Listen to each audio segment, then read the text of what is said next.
Well, ladies and gentlemen, we are now experiencing something that we knew was going to happen for ROCKSTEADY. I've been saying this, I think, honestly, since the beginning. We've been making videos about Suicide Squad Kill the Justice League, and here we are. Not even just a couple of months later, we are finally starting to see the fruits of their labor, so to speak, when ROCKSTEADY decided to give up an amazing IP known as the Arkham games, give up amazing single-player IP games in order to bring about live service nonsense like Suicide Squad Kill the Justice League, on top of the fact that, yes, of course, the game was slightly woke, there's no doubt about it, but ultimately it is the game being broken, a buggy, and had honestly terrible servers that completely killed this game. So now we are experiencing what happens when you do that, because ROCKSTEADY just recently reported that the studio is now suffering layoffs due to the poor sales. Oh, boo-hoo! Let me play a sad song for you on the world's smallest violin.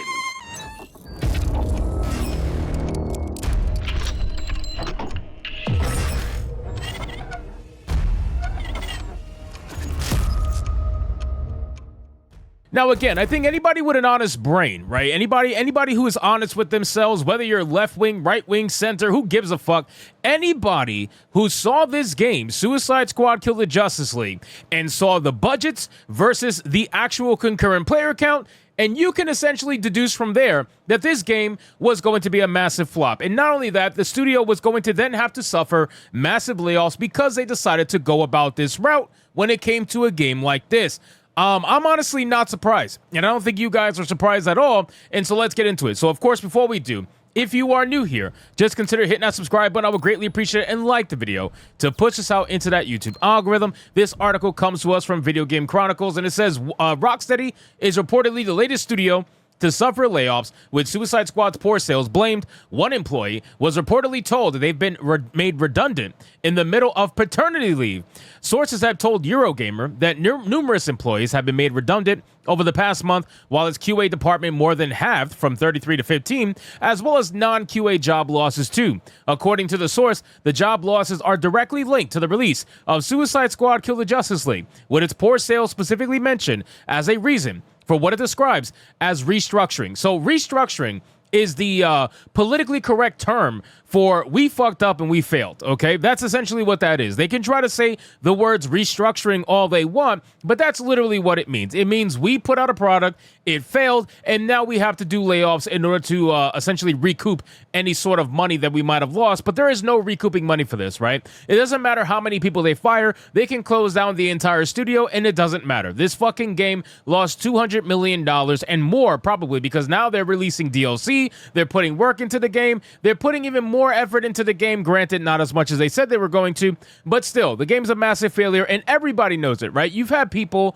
who are hardcore DC shills who are trying to tell me in my comments that the game's a massive success and that I'm wrong, right? That we're all wrong, and they're the ones who are correct, right? I mean, how many people are playing this game now? I think like 100 some odd people. They're the ones who are correct, and everybody else was wrong about the game. But the writing was on the wall. The game had 13,500 players at the beginning of its launch, and within a month, it dropped to 500 or less a month or two after that. So the writing was on the wall. We knew this was going to happen. And then it says the report also cites one employee who mentioned on social media that they had been informed they were being made redundant despite being in the middle of paternity leave.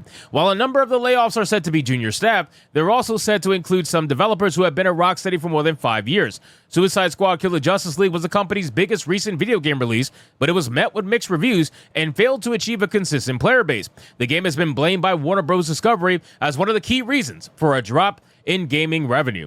Now, again, Warner Brothers, the gaming sector, Warner Brothers, they were on a massive high from Hogwarts Legacy, right? Hogwarts Legacy brought them an insane amount of money. It was over $1 billion game. They made crazy money with that IP, and they thought that they could do no wrong, right? It was impossible. They thought they were going to go for two in a row, and they released Suicide Squad Kill the Justice League.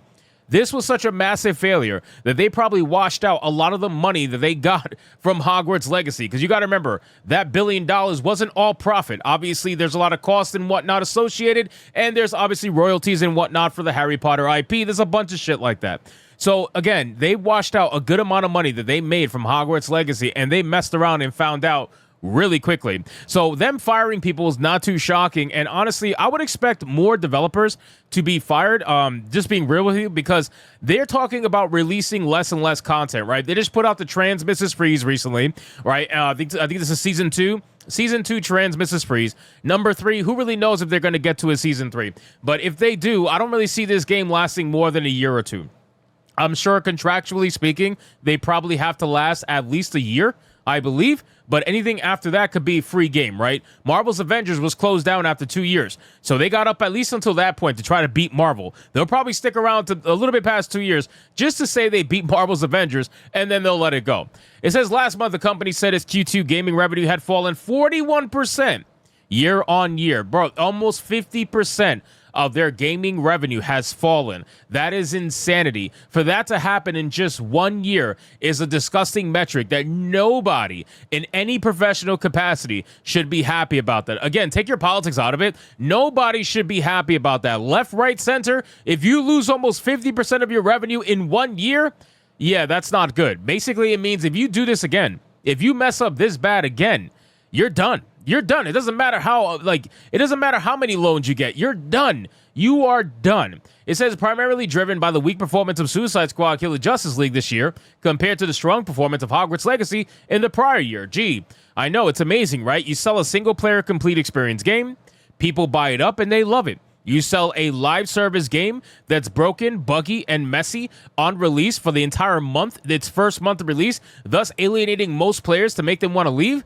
And it doesn't succeed? I know, it's shocking, right? You would think there's some correlation here. But of course, who knows? During its previous Q1 earnings results in May of 2024, Warner Bros. Discovery CEO David Zaslav said that the difference between Suicide Squad's performance and that of Hogwarts Legacy last year had resulted in a $200 million impact to EBITDA earnings before interest, tax, and depreciation and amortization during the first quarter. That is insane. And that's where the $200 million number comes from, proving that they are such a massive loser right now. They are in such a massive loss that they have to try to make this up somehow, some way. I don't know what Warner Brothers is going to do. Obviously, selling Trans Mrs. Freeze is not going to bring players back to the game. I don't know why they think that that particular character is going to be the one to make people want to come back. If many people didn't come back for the Joker, what makes you think Trans Mrs. Freeze is going to bring people back? You guys need to do something to save this game quick. Otherwise, it's going to get shut down. It's only a matter of time. Everything that I've said